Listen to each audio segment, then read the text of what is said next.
Ear buds యూస్‌ఫుల్లా? Earphones యూస్‌ఫుల్లా? So, రెండిట్లో ఏది బెటరు అనేది. సో, ఇయర్ బడ్స్ కన్నా ఇయర్ ఫోన్సే బెటరండి. ఎందుకు అంటే, ఇయర్ బడ్స్ సమ్‌టైమ్స్ యాక్సిడెంటల్‌లో చెవులో ఉండిపోవచ్చు. మేము మాన్యువల్‌గా తీసిన వాళ్ళు కూడా ఉన్నామన్నమాట. కన్నబెరికి తగిలేసి.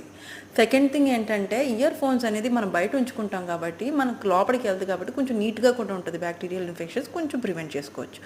సెకండ్ థింగ్ ఏంటంటే, ఈ 2 వాడినా మీరు సరిగ్గా వాడలేదనుకోండి మ్యూజిక్ సిస్టము, 100 పెట్టేసుకున్నారంటే చెవులు పోతాయి అంతే. ఎందుకు అంటే, లోపల సెల్స్ ఉంటాయి. అది నాయిస్ ఇండ్యూస్డ్ హియరింగ్ లాస్ అంటూ వస్తది. దానివల్ల గుయ్యమని శబ్దం టినిటస్ కూడా రావచ్చు. సో, ఎలా వాడాలి అంటే మీరు 4-5 అవర్స్ మించి రోజుకు వాడకూడదండి. ఒకవేళ వాడారు అంటే మీకు చెవులు పోతాయి. సెకండ్ థింగ్ ఒకవేళ 1 అవర్ వాడారు కంటిన్యూస్‌గా అంటే నెక్స్ట్ గ్యాప్ తీసేసుకోండి. థర్డ్ థింగ్ ఏంటంటే మీరు వాడుతున్న కొద్దీ మంచి క్వాలిటీ ఇయర్ ఫోన్సే తీసుకోండి. నాయిస్ క్యాన్సిలేషన్ ఇయర్ ఫోన్స్ అనేదే తీసుకోండి. ఎందుకంటే మీరు నాయిస్ బయటకొస్తుంటప్పుడు ఇవి పెంచేస్తారు కదా! దానివల్ల కూడా ఇంజరీ అవుతాయి ఇయర్స్.